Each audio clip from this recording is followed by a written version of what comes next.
What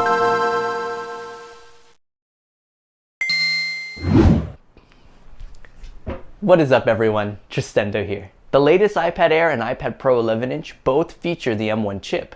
Which one should you get in 2022 and what are the differences? Let's check it out.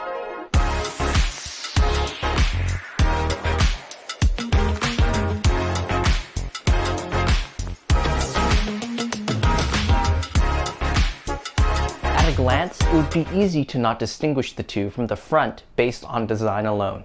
Both are slabs of aluminum with an all-screen design that houses what Apple calls their liquid retina display, thanks to the rounded corners. The differences in the screens are minimal, but matter depending on the user. The iPad Air measures at 10.9 inches, whereas the iPad Pro 11-inch is ever so slightly bigger in screen size thanks to the smaller bezels.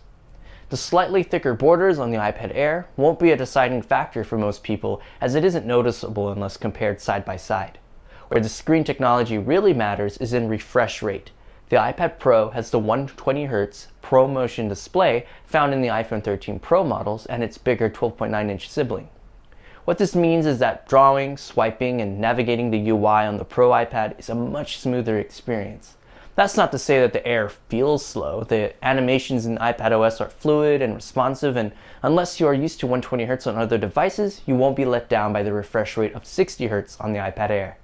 Both screens are vibrant LCD panels at 264 pixels per inch with a P3 wide color gamut perfect for editing or digital art. They both also weigh in at just 1 pound. The major addition to the iPad Air this year is the introduction of the famous M1 chip that Apple has slowly rolled out to a majority of their product line in the past couple of years. This chip brings the iPad Air to the exact league of performance found in the 11-inch and 12.9-inch iPad Pro models, at a cheaper entry point of $599 versus $799 for the base model iPad Pro. Keep in mind that the entry base model iPad Air starts with a measly 64 gigabytes, so the best recommendation is to upgrade the storage to at least 256 gigabytes to get your money's worth, making the Air bump up to $749. Apple strategically didn't make a 128GB model, or else that would be the sweet spot I would recommend for most users. This price tier is intentional, as it now puts the consumer in a position where they must choose to spend $749 on the Air with 256GB, or spend an extra $50 and just get the 11-inch Pro model with 128. The 256GB iPad Pro 11-inch equivalent starts at $899, so that's something to consider as well. With pricing and design out of the way, let's discuss overall performance and differences between the two devices. Now that the M1 chip is in both, the decision between the two pieces of hardware is down to price and quality of life improvement you would get with the Pro model. The advantages of the Pro model over the Air model are the quad speaker array versus the Air's standard stereo, the ProMotion of 120Hz, dual camera setup with LiDAR scanner, and higher base storage. If you can live without these features and don't need the more expensive iPad Pro 12.9-inch that has a mini LED screen, then the iPad Air is the best option for you.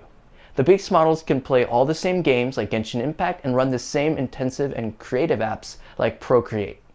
Keep in mind that the iPad Air, due to its similar form factor, is also compatible with all iPad Pro 11-inch accessories like the Smart Keyboard Folio, Magic Keyboard, and of course the Apple Pencil 2nd generation that magnetically attaches to the side for charging. The iPad Air is what I would recommend to most people who want the modern iPad experience but don't have the budget to go all out on the Pro models, and now that the iPad Air has an M1 chip, the decision to choose is easier than ever. If you guys enjoyed this content, make sure to like this video and subscribe so I can continue to make videos that I hope can help people with their tech decisions. Until next time, I'll catch you guys in the next video.